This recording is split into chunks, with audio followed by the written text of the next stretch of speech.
Film dimulai dengan memperlihatkan seorang pria bernama Ye Liang yang mendatangi seorang petani yang diduga. Si petani ini adalah salah satu pelaku yang telah membunuh seorang pejabat Villa Huichong bernama Shen. Dan si petani yang sadar kalau kedatangan Ye Liang ini adalah untuk membalas dendam, kemudian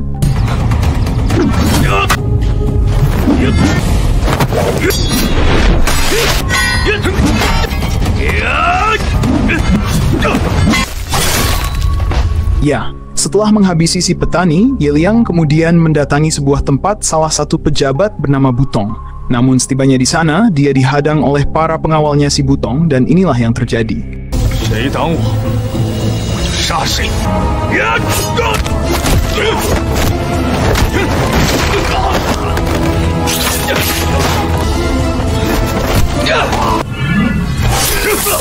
Dan setelah menghabisi para pengawalnya Butong, Ye Liang kemudian masuk ke dalam dengan membawa sebuah peti mati yang tak lain, peti itu dia tujukan untuk Butong. Namun betapa terkejutnya dia saat melihat ponakannya yang bernama Feng Yan sedang ditawan oleh si Butong karena Feng Yan tak ingin memberikan sebuah benda milik almarhum ayahnya. Yang ternyata, Butong ini telah membunuh ayah Feng Yan dan juga bersekongkol dengan si petani yang dihabisi oleh Ye Liang di awal film tadi agar Butong bisa menguasai balai Villa Huichong. Yang ternyata, Shen ayahnya Feng Yan beserta Butong dan juga Ye Liang adalah 3 saudara. Itulah sebabnya Ye Liang sangat murka pada si Butong kakak keduanya ini dan ingin menghabisinya.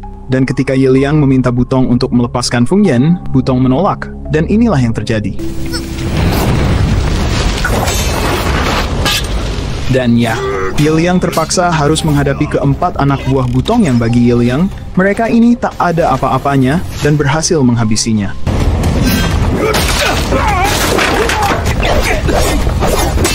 Namun ketika dia berhadapan dengan satu anak buah Butong yang tersisa, tiba-tiba saja Butong mengancam akan menjatuhkan Feng Yan. Alhasil Ye Liang pun langsung memberi bogemanya pada Feng tangan kanan si Butong ini.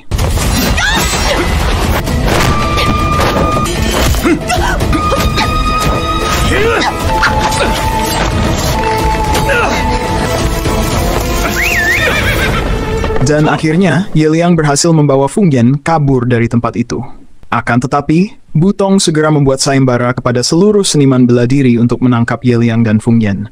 Tak hanya itu, dia juga menyebarkan rumor di seluruh kota kalau Ye Liang lah yang telah membunuh pejabat Shen ayahnya Feng Yan, sehingga Ye Liang dicap sebagai pengkhianat dan buronan. Beberapa hari kemudian, salah satu prajurit melaporkan mengenai Ye Liang yang pergi ke perbatasan barat. Namun Butong tahu kalau itu hanya untuk pengalihan dan dia lebih memilih mencari tabib di sekitar karena ia yakin Ye Liang pasti akan membawa Feng Yan ke sana untuk diobati. Sebab Ye Liang tak mungkin bisa membawa Feng Yan yang terluka pergi jauh dari kota. Hingga beberapa saat kemudian, Butong tiba di kediaman seorang tabib untuk menanyakan tentang Ye Liang dan Feng Yan. Awalnya si tabib menutupi soal kedatangan Ye Liang. Namun setelah ia disodori cuan oleh Butong, seketika mata si tabib biru, lalu memberi info tentang Ye Liang. Dan setelah Butong mendapatkan info itu, sungguh naas bagi si tabib karena dia harus diberi hadiah tambahan oleh si Butong ini. Di sisi lain, Ye Liang kini sampai di rumah kekasihnya untuk bersembunyi. Meskipun Feng Yan berhasil selamat, namun ia masih mengalami trauma akibat perbuatan Butong. Namun, baru saja mereka bernafas lega, seekor burung merpati penyampai pesan dari Villa Huichong muncul, yang artinya lokasi keberadaan Ye Liang saat ini sudah diketahui oleh Butong. Alhasil Ling pun menyuruh Ye Liang untuk segera membawa Feng Yan pergi ke ladang gandum, sementara dirinya akan tetap tinggal di sini untuk mengalihkan perhatian Butong.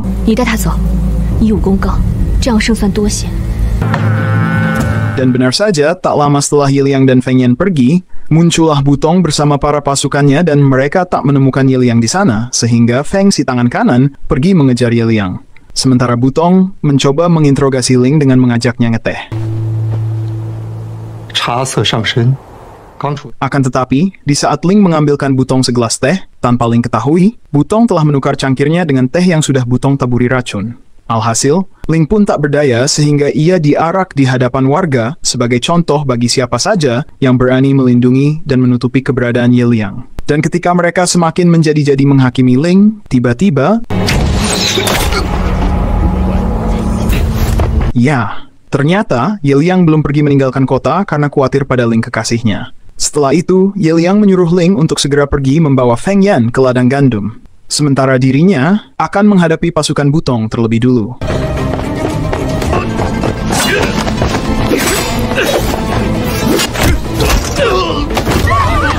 Saat Ye Liang sibuk bertarung, Feng tangan kanan Butong pergi mengejar Ling dan Feng Yan yang berniat pergi ke ladang gandum. Dan Ling yang tahu akan hal itu mencoba sembunyi di semak-semak. Akan tetapi Feng berhasil menemukan mereka dan...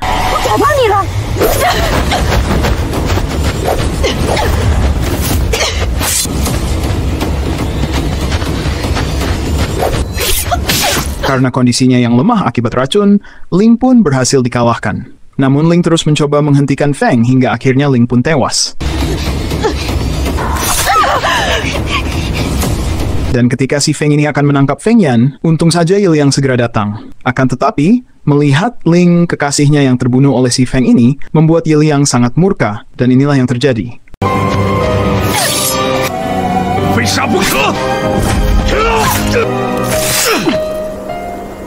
Setelah menghabisi Feng, malam harinya, Ye Liang kemudian memakamkan Ling. Dan sementara itu, di Balai Villa Huichong, Butong mengumpulkan semua pasukannya, ditemani beberapa ketua balai kota. Nah, di sini kita akan diperlihatkan cerita sebelumnya bagaimana Butong berambisi ingin menemukan Feng Yan, ponakannya.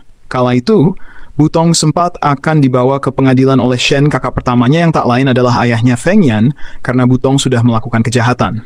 Namun karena Butong menolak, Shen pun terpaksa menyeret Butong dengan paksa meski Butong adalah saudaranya. Dan karena hal itulah perselisihan terjadi di antara keduanya. Hingga akhirnya, Butong tega menghabisi Shen dan mengambil alih jabatan Shen sebagai ketua Balai Huichong. Dan memfitnah Ye Liang saudara bungsu sebagai pelakunya.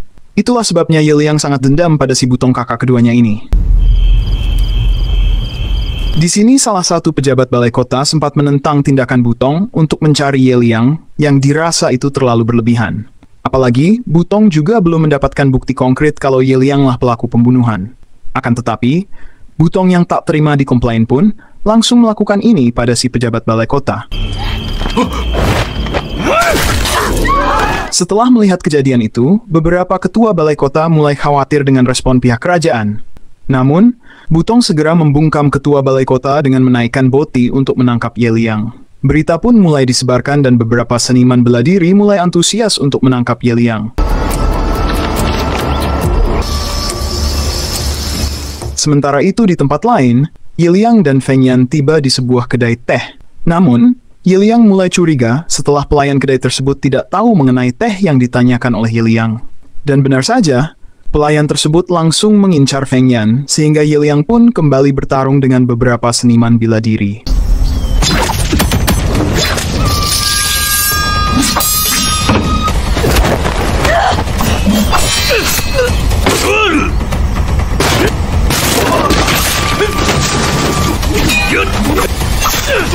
Setelah semua seniman bela diri berhasil dikalahkan, tiba-tiba saja seorang pengemis bernama Li menantangnya bertarung. Li yang merupakan seniman bela diri 10 teratas mengajak Ye Liang bertarung bukan karena hadiah, melainkan balas budi karena ayah Butong pernah menyelamatkannya. Awalnya, Ye Liang tak mau menanggapi si pengemis. Tapi karena memaksa, terpaksa Ye Liang meladeninya.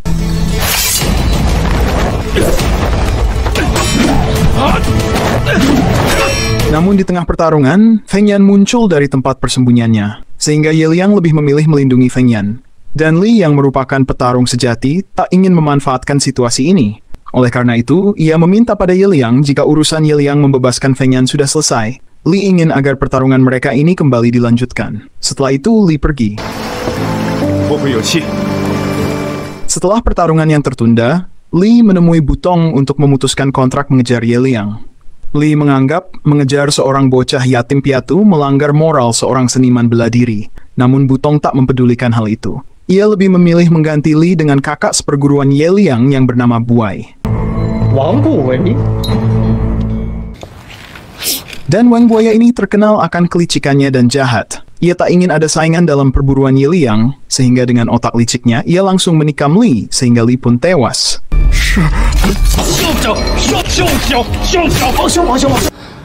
Setelah Li tewas, Butong memberikan misi kepada Buwei menangkap Ye Liang dan Feng Yan dengan imbalan 1 kotak emas. Dan tanpa pikir panjang, Buwei pun menerima misi tersebut. Bu Wei yang satu seperguruan dengan Ye Liang pun memulai rencananya dengan pergi ke kediaman sang guru. Setelah tiba di lokasi, Bu Wei menyamar memakai topeng Ye Liang.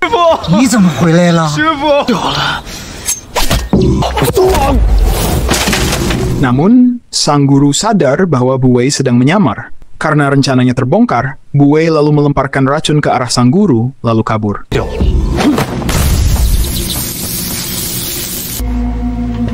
Dan setelah itu, Bu Wei kembali ke tempat Butong untuk mengabari kalau dirinya sudah meracuni gurunya. Dan perlahan racun itu akan merusak organ dalam tubuh sang guru. Selain itu, Bu Wei juga akan menyiarkan kabar di tengah kota kalau gurunya sakit keras. Dan jika Ye Liang mengetahui kabar itu, ia pasti akan datang untuk menemui sang guru. Dan disitulah kesempatan buaya akan kembali ke kediaman sang guru untuk menghabisi Ye Liang dan juga Feng Yan tanpa halangan sang guru. Di sisi lain, kondisi Feng Yan tiba-tiba memburuk setelah ia terkena demam. Dan dalam mimpinya, Feng Yan terbayang kejadian saat ayahnya dibunuh oleh Butong. Jelas saja Ye Liang yang khawatir pada kondisi kesehatan Feng Yan segera membawanya pergi ke kota untuk diobati. Setelah Feng Yan diobati dan akan kembali melanjutkan pelariannya, tak sengaja Ye Liang melihat kerumunan warga yang membahas soal berita sakitnya sang guru yang tak lain. Itu adalah ulah si buaya. Dan Ye Liang yang mengetahui berita itu pun segera mendatangi kediaman sang guru untuk memastikannya. Hingga sesampainya dia di sana, Ye Liang tampak lega karena ternyata gurunya baik-baik saja. Akan tetapi, ketika Ye Liang menceritakan tentang permasalahan yang dihadapinya saat ini, sang guru mengaku bahwa ia sudah mengetahui semua itu, bahkan Wang Bu Wei, kakak seperguruan Ye Liang, juga sedang mencari Ye Liang saat ini. Jelas saja, Ye Liang yang mendengar itu pun seketika merasa ada yang aneh dengan gurunya ini.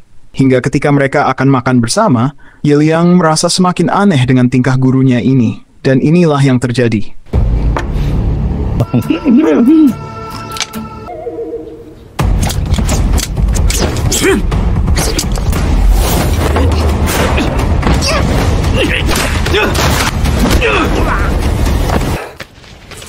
Ya, kecurigaan Ye Liang ternyata benar kalau itu adalah si buaya kakak seperguruannya yang licik. Dan juga si buaya ini ternyata tak sehebat seperti yang kita duga. Akan tetapi, ketika Ye Liang akan menebasnya, tiba-tiba saja Ye Liang merasakan pusing, yang ternyata ia sudah terkena racun si buaya yang ia oleskan di kepala Feng Yan. Alhasil, dan ketika si buaya mulai memanfaatkan keadaan Ye Liang yang melemah dan akan membunuhnya, untung saja, Feng Yan langsung menggigit kaki si Bu Wei sehingga Ye Liang dan Feng Yan berhasil kabur. Akan tetapi, ketika Ye Liang sudah berada di tepi jurang, mereka kembali ditemukan oleh Bu Wei. Alhasil, Bu Wei pun membuat kesepakatan kalau dia akan melepaskan Ye Liang dan Feng Yan, asalkan Ye Liang mau menyerahkan pedang miliknya itu pada si Bu Wei ini. Awalnya, Ye Liang tampak ragu dengan Bu Wei yang licik ini. Namun karena tak ada pilihan, akhirnya Ye Liang pun menyerahkan pedangnya itu. Akan tetapi, ketika si buaya sudah mendapatkan pedang itu, maka inilah yang dilakukannya. Entah bagaimana dengan nasib Ye Liang dan Feng Yan. Yang pasti, esok harinya si buaya langsung mendatangi Butong untuk melaporkan hasil tugasnya. Bahwa dia telah berhasil menghabisi Ye Liang dan buktinya ada pada pedang Ye Liang yang ia bawa. Akan tetapi yang diinginkan Butong sebenarnya bukan hanya menghabisi Ye Liang tetapi juga sebuah daftar nama yang ada pada Feng Yan, di mana daftar nama itu sangat penting bagi Butong, dan buaya gagal mendapatkan yang paling penting itu. Sehingga, diam-diam, Butong mengajak si buaya minum, di mana dalam minuman itu, Butong sudah memberinya racun tanpa buaya sadari. Alhasil, si buaya pun tewas dikalah licik sama si Butong ini.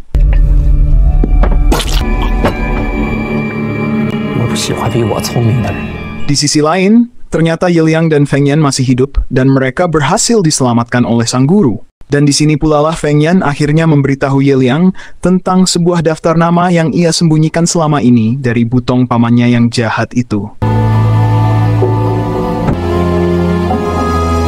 Dan setelah melihat daftar itu, akhirnya Ye Liang sadar. Di mana ternyata di dalam daftar nama itulah berisikan nama para pedagang yang bekerja sama dengan Butong untuk menjual dagangannya ke pihak asing hanya untuk memperkaya para pedagang dan Butong. Yang apabila jika saja waktu itu Shen ayahnya Feng Yan sempat memberikan daftar nama itu ke pihak kerajaan, maka tamatlah sudah riwayat si Butong dan akan dihukum mati.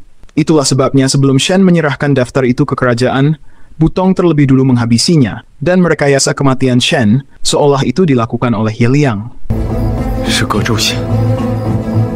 Setelah mengetahui semua kejahatan Butong kakaknya, kini Ye Liang tak berniat untuk kabur lagi dan akan segera membawa daftar itu ke hadapan Butong, agar Butong bersiap untuk mempertanggungjawabkan perbuatannya. Akan tetapi sang guru menyarankan Ye Liang untuk memulihkan diri terlebih dulu dari racun yang ada di tubuhnya. Untuk itulah, sang guru mulai melatih tubuh Ye Liang untuk mengurangi efek racun di tubuhnya.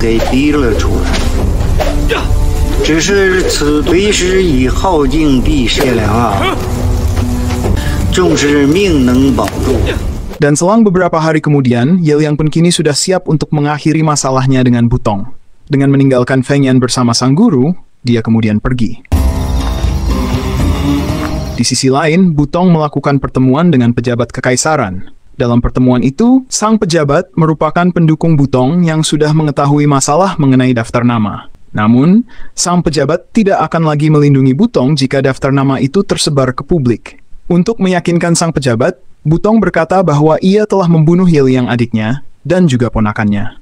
Namun seketika, Butong langsung cemas saat salah satu prajurit melaporkan kedatangan Ye Liang yang membawa bukti daftar nama.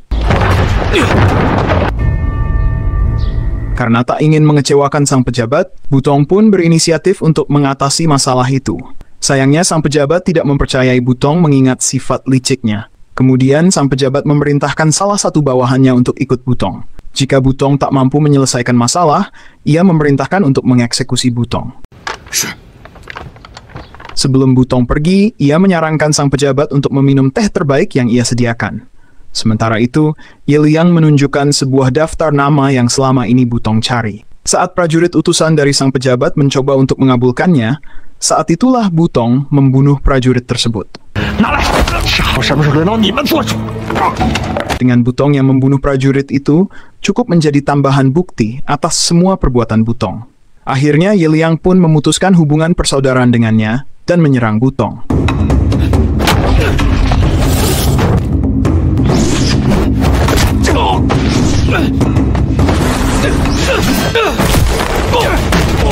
Namun tak disangka, ternyata si Butong ini memiliki teknik bela diri yang sangat hebat, yaitu tubuh besi.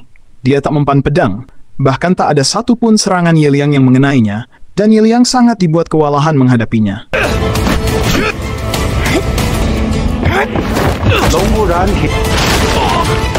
Hingga di saat terdesak itulah, Ye Liang ingat pada ajaran sang guru bahwa teknik tubuh besi Butong memiliki kelemahan, yaitu membiarkan Butong terus melakukan serangan untuk membunuh. Dan ketika Butong terus melancarkan serangannya, inilah yang dilakukan Ye Liang.